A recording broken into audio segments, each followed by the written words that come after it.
Second question. Oh sorry, yeah. Madam, ఇది కొంచెం serious subject, సినిమాతో సంబంధం లేదు. మీరు Sure. వాళ్ళ రెస్పాండ్ తలుచుకోకపోతే పక్కన పెట్టేసేయండి. Okay Raju, thank you. ఇప్పుడు పర్ మంత్ అనే కాంట్రవర్సీ ఒకటి నడుస్తుంది. ఏంటిది? పర్ మంత్ అని కాంట్రవర్సీ ఒకటి నడుస్తుంది. మన మనోజ్ గారు కూడా దాని మీద పెద్ద ఫైట్ చేస్తున్నారు.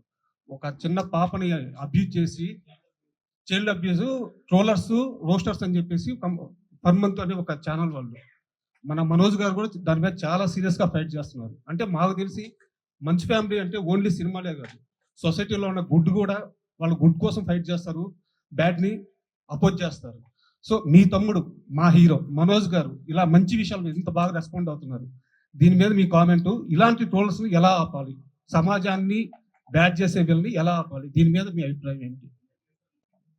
అండి, నాకు బాధ వేస్తుంది ఫస్ట్ అండ్ ఫార్మోస్ట్. ఇంత ఇంత నెగటివిటీతో కూడా ఉన్నారా అని. బట్ ఐ ఆల్సో ఫీల్ వాళ్ళకి రోటీ కపడా మఖాన్ ఈ మూడు ఉంటే వాళ్ళు ఇలా చెయ్యరేమో అని. యూట్యూబ్లో తమ్నెయిల్స్ చూసి మా అమ్మ నాకే ఫోన్ చేసి, నువ్వేంటి నేను ఇక్కడ ఇలా చేసావంట కదా అని. అమ్మే, నేను నీ దగ్గరే ఉన్నాను కదే. అవును కదా, కానీ ఇలా ఎందుకు రాశారు? ఐ సెడ్ ఫస్ట్ నువ్వు చూడడం మానే. బట్ చూడడం మానేయడం కుదరదు, స్ట్రిక్ట్ యాక్షన్స్ తీసుకోవాలి. Because this is still a new medium. అందరూ నేర్చుకుంటున్నారు. అందరూ ఎంత సెన్సేషనల్గా పెడితే, లక్ష్మీ మంచు స్లాపింగ్ సంబడి అని ఉంది యూట్యూబ్లో, అది మీరు క్లిక్ చేస్తే నేను మేజర్ చంద్రకాంత్కి క్లాప్ కొడుతున్నాను. దానికి స్లాప్కి క్లాప్కి తేడా తెలియని వాళ్ళతోటి డిస్కషన్ ఎలా చేయాలండి? చైల్డ్ అబ్యూస్ చేసిన వాళ్ళని అడ్డంగా నరకాలని నా ఉద్దేశం, నడి రోడ్డు మీద నరకాలని నా ఉద్దేశం. 1.3 బిలియన్ పీపుల్ పైగా ఉన్న మనమే సెల్ఫ్ గవర్నింగ్ చేస్తున్నామండి. వైఫ్ ఆఫ్ రామ్ సినిమా చేసేటప్పుడు నేను పోలీసుల గురించి కనుక్కుంటా ఉంటే, తెలంగాణ వరకు మాట్లాడతాను నేను, అట్లీస్ట్ ఒక 600 and odd మనుషులకి ఒక పోలీస్ ఆఫీసర్ అంట. ఒక 6,000 మంది కానీ మనం బయటకు వెళ్తే ఏమైపోతారండి? మనం గవర్న్ చేసుకుంటూ మనం వెళ్తున్నాం ముందుకి.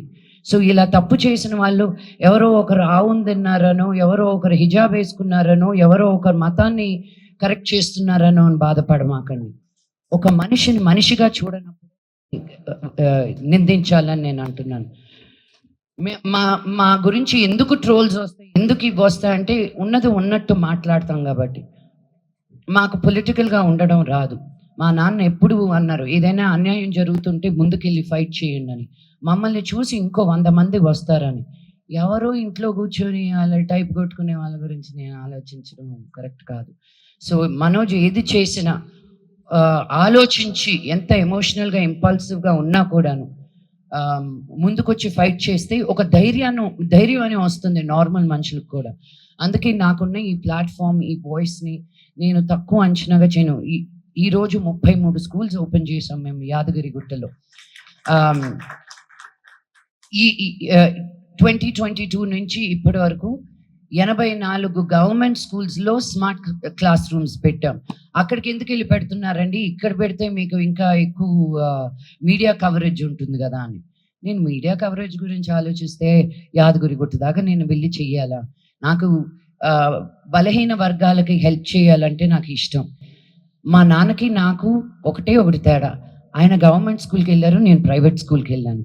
ఆయన బయటకు వచ్చి ఏదో ఒకటి ఉండకపోతే నేను కూడా మోదుగులపాలెంలో రైతు బిడ్డగానే మిగిలిపోయేదాన్ని.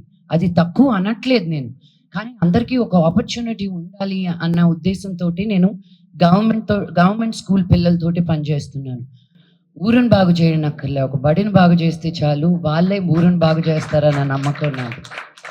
So it's really heart breaking. నేను వినలేదు ఇది ఇంకా, బికాజ్ నేను చూడడం మానేశానండి. ఫస్ట్ అండ్ ఫార్మోస్ట్ న్యూస్ చూడడం మానేశాను. అప్లోడ్ వరకే కానీ మళ్ళీ కామెంట్స్ చూస్తే రాత్రి భోజనం చేయలేను తెలుసా. ఎందుకు ఇంత హర్ట్ఫుల్గా మాట్లాడతారు? యూనో, వ్యక్తిగతంగా మా ఫ్యామిలీని అంటారు, మా అమ్మని అంటారు, నా కూతుర్ని అంటారు. వెనక్కి తిరిగి నేను కానీ నిన్ను అనడంలో ఎంతసేపు పడుతుంది చెప్పు? మీకు లేరా అమ్మలు, మీకు లేరా కూతుర్లు? మేము ఏం చేసినా ఒక 10 మందికి మంచి చెయ్యాలి, మిమ్మల్ని ఎంటర్టైన్ చెయ్యాలి అని అనుకుంటున్నాం, కానీ మీ డబ్బులు మేము కొట్టేయట్లా, మోసాలు చేయట్లా. వాళ్ళ వెనకాల పడండి మీరు. మేమేదో కళాకారులు, మేము కళమ్మ తల్లిని నమ్ముకుని ఉన్న వాళ్ళం మేము. ఈ రోజు ఉంటాము, రేపు ఉంటామో లేదో తెలియదు. జనాలకి ఎన్ని రోజులు నచ్చుతామో అన్ని రోజులే మేము పని చేయగలుగుతాం. సో సొసైటీలో ఏది బాలేదు అన్నప్పుడు నిలబడడానికి ఎవరో ఒకరు ఉండాలండి. అందరూ నా బ్యాంక్ బ్యాలెన్స్‌లనే చూసుకుంటే ఇంకా సమాజం ముందుకెలా వెళ్తుంది? మాలాంటి వాళ్ళు కూడా ఉండాలి మరి.